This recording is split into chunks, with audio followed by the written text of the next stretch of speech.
Ever since the premiere of Superman and Lois, which I've actually really enjoyed, I've been on a bit of a Superman kick. So today I'm going to stop and rank all 11 Superman movies from the worst to the best.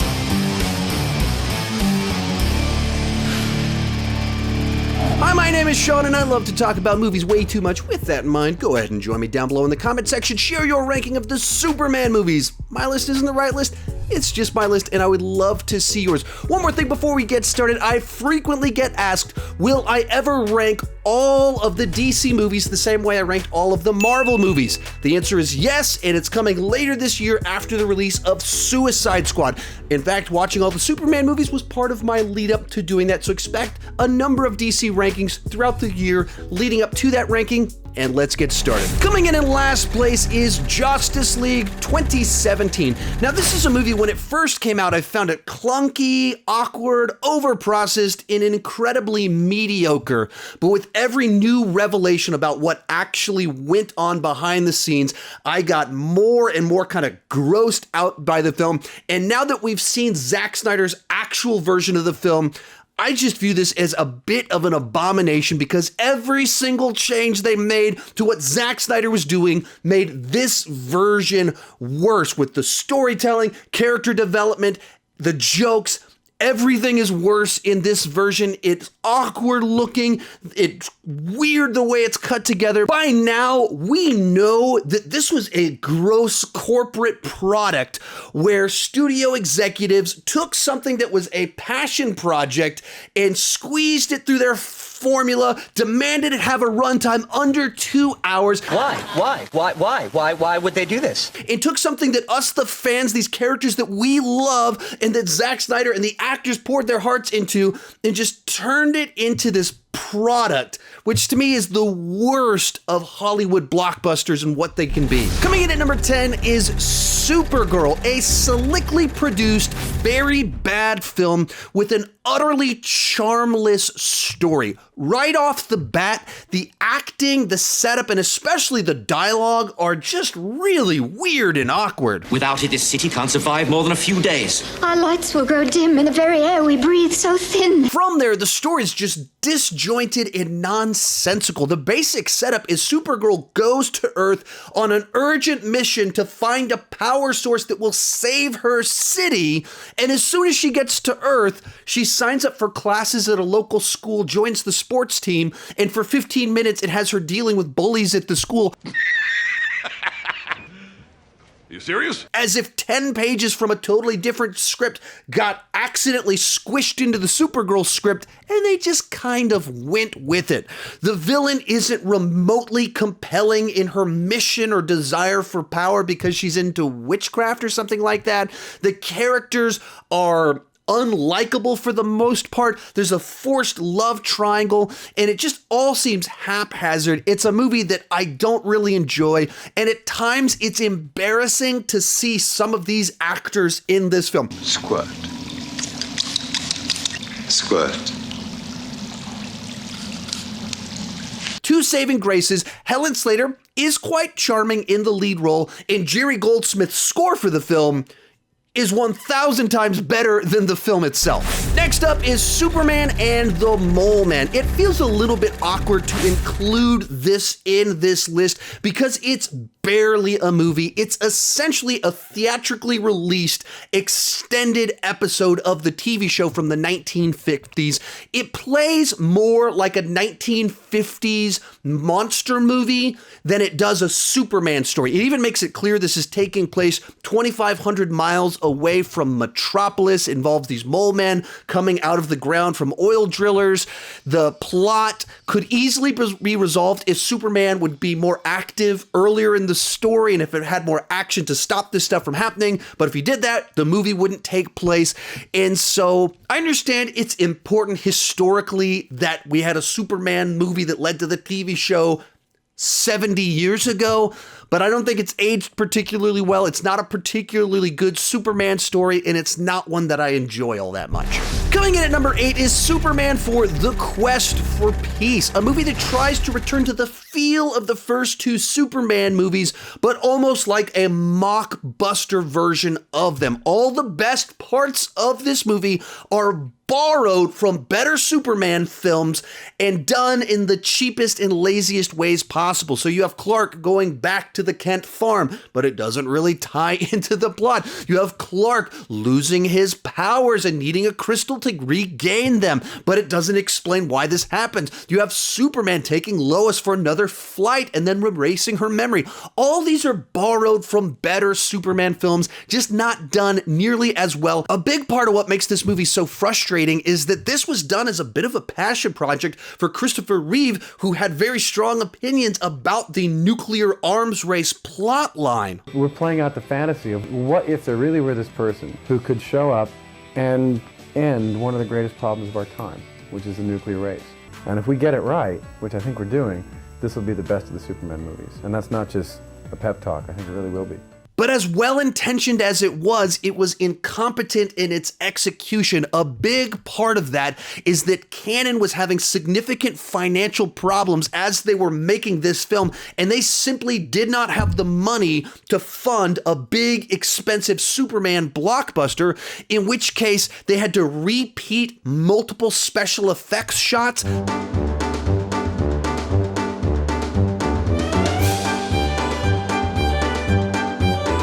And then in the editing process, they ended up removing about 40 minutes of plot elements from the story, in which case the story starts to just totally fall apart in the second half of the movie, where characters react to events that we've never seen. So unfortunately, a movie that started as a passion project turned into a bit of a disaster. The reason this isn't at the bottom is because I find this movie very watchable. Perhaps it's because I grew up watching this movie. I had the picture book when I was a child, and I just love this cast playing these characters.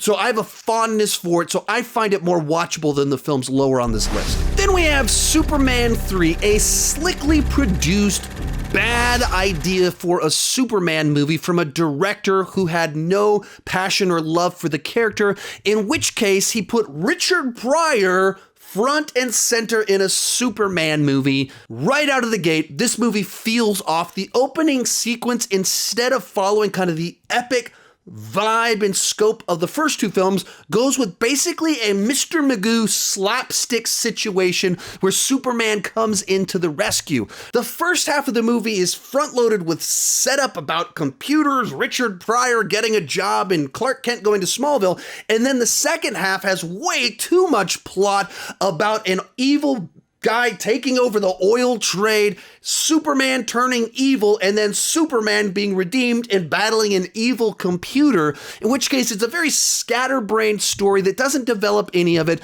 and clearly the writers, directors, producers didn't have a love for the character or an understanding of the Superman mythology, and so they focused on all the wrong things.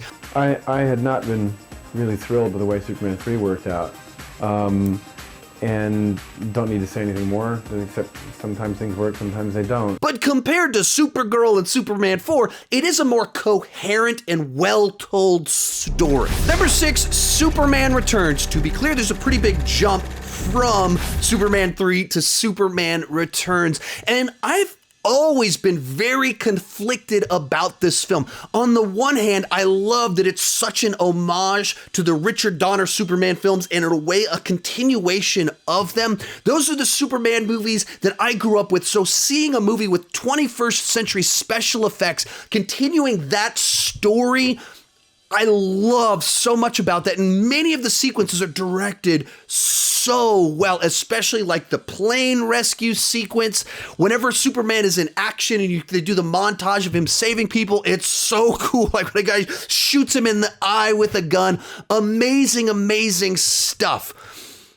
And then there's kind of more the actual plot that they go with, especially when it comes to Lex Luthor, and it just feels so dated, and it felt dated 15 years ago when it came out, because in the comics, Lex Luthor dramatically changed in the mid-'80s. And because this is that version from the Richard Donner films, you have this kind of wacky, goofy Lex Luthor that just wants to do evil for evil's sake, trying to come up with a new real estate scheme. And it just lacks 21st century sophistication or an exciting enough payoff in light of what they could have done. So there's so many things about this film that I really enjoy, but then the main villain, that plot line, I don't think really works in the 21st century. And so it holds this movie back, even though there's great elements in here. In fifth place, Batman v Superman, Dawn of Justice, the ultimate edition. A very ambitious, but also very flawed film. There's so much about this movie that I love. One of the big complaints about the movie Man of Steel is that Superman was battling Zod and just destroying buildings. And then immediately the opening scene of this movie recontextualizes those events. So right out of the gate, the movie found a way to take a criticism of the previous movie and turn it into both the hero and the villain's motivation in this film in a very reasonable way, showing different perspectives on what if Superman did emerge in the world, how would different groups and different people respond to that? Some of the action is fantastic, especially that warehouse sequence with Batman, but really Zack Snyder's always good when it comes to action. At the same time, this is very much an overstuffed, convoluted mess at times when it's trying to have all these plot lines tie together, and the way that it tries to get from point A to point B sometimes involves driving all around the universe just to get over to point B, in which case it's a movie that has so many great things about it. It has so many things that are clearly not the best way to handle specific situations. So while it is very ambitious and I respect that, it is a flawed film at the same time. In fourth place is Superman 2, both versions, theatrical as well as the Donner cut. And to be clear, there's a pretty big jump from Batman v Superman to Superman 2. Because Superman 1 and 2 were written together and initially being filmed together, it builds right off the foundation of where that movie left off with Superman in the world as a hero. But very early on, for two different reasons, Kryptonians are released and finally Superman has to face a threat that he can actually punch in the face and that can punch him back in the face. Meanwhile, it has this whole love story where he has to choose whether he wants to be Clark Kent, the man that loves a woman, or Superman, the hero that needs to save the Earth and has to make choices all along the way. And because of this, you take this very larger-than-life hero and bring him down to kind of this human level where he has to make human choices, that there are consequences for his actions, and he must do whatever it takes to try and be the hero that he's supposed to be. Now, for me, I feel like there's two flawed versions of this film. The theatrical version has all the weird Fleischer stuff that doesn't fit in a Superman movie, but it's a slick production. It's a slick version of a worse version of the film. And then the Richard Donner cut had to use test footage, so it's like a rough cut of a better version of the film.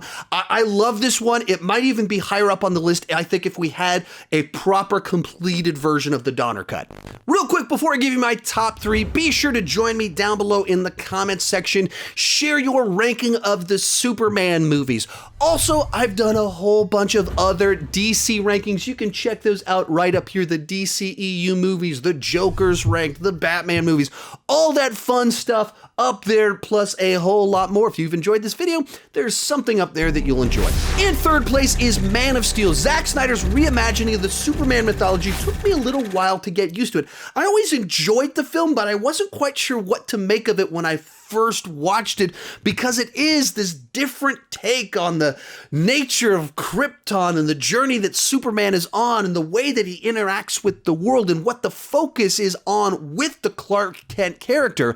But then every time I rewatched it, I accepted it more on its own terms and understood what Zack Snyder was going for with this film. It's also a movie that sometimes people criticize it for being kind of emotionless or distant, and I don't think that's remotely fair. It's a deeply emotional film. You have these parents sending off their son. You have characters all throughout the entire film sacrificing themselves or being willing to sacrifice themselves for others, whether it's Pa Kent during the storm, all throughout throughout the third act of the film. There's human characters that put themselves on the line for others, and it's not even Superman we're talking about yet. Add to that, of course, you have Zack Snyder's flair for visual action that's visceral, in your face. And so with 21st Century in Zack Snyder's eye, you get some awesome action from Superman where he's actually punching people in the face. And then you get what I think is Hans Zimmer's best score that he's ever done. I just think it's phenomenal. Put all the pieces together and you get a great 21st century version of Superman. Our runner-up is Zack Snyder's Josstice League. Now, I went into this movie assuming that it would be like Batman v Superman, ambitious but flawed.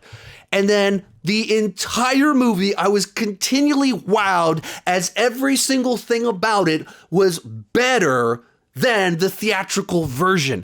And beyond that, it took these characters that I didn't find very interesting in the theatrical version and gave them these in-depth backstories and character arcs that were so incorporated into the story. By giving Zack Snyder the time to slowly set up all the pieces, when you get to the second half and it starts to pay everything off, it is so satisfying because it ties into characters' actual character arcs, and it's an intricate web of plot points and choices characters have made that lead to these moments in the final battle that makes them so powerful. It's like epic superhero stuff and some of the best stuff that Zack Snyder has ever given us. And in fact, I heavily debated what should be in that number one spot. You've got the culmination of 40 years of comic book movies in Zack Snyder's Josstice League versus the movie that invented the genre.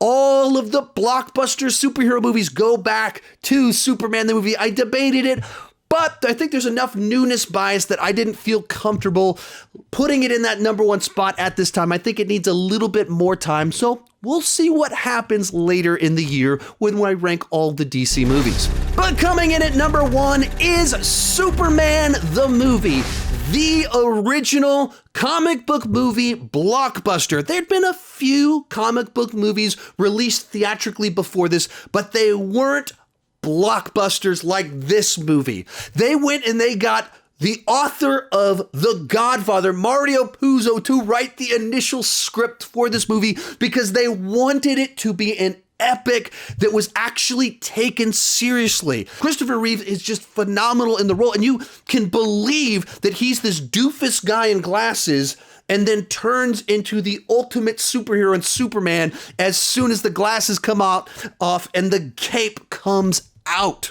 And then, of course, you have John Williams' score for the film that is absolutely perfect and arguably the greatest comic book movie score of all time. Now, to be totally fair, I understand that this movie is 43 years old and many elements of the film haven't aged particularly well. I understand that. They're the ones that made me fall in love with these characters, this genre that has turned into me having this YouTube channel. It all goes back to this film. All the people that do all the current comic book movies, they cite this movie as their influence because it is so pivotal, so important to the genre, and so important to my life personally. So for me, it still comes in at number one. If you enjoyed this video and want more like it, check out that playlist right over there with the rest of my top DC rankings, whether the DCU movies, DCU heroes, DCU villains, DCU final battles, Jokers, ranked. We got Batman movies, a bunch of stuff like that right over there. You can check it out. Thank you so much for watching, and keep talking movies too much.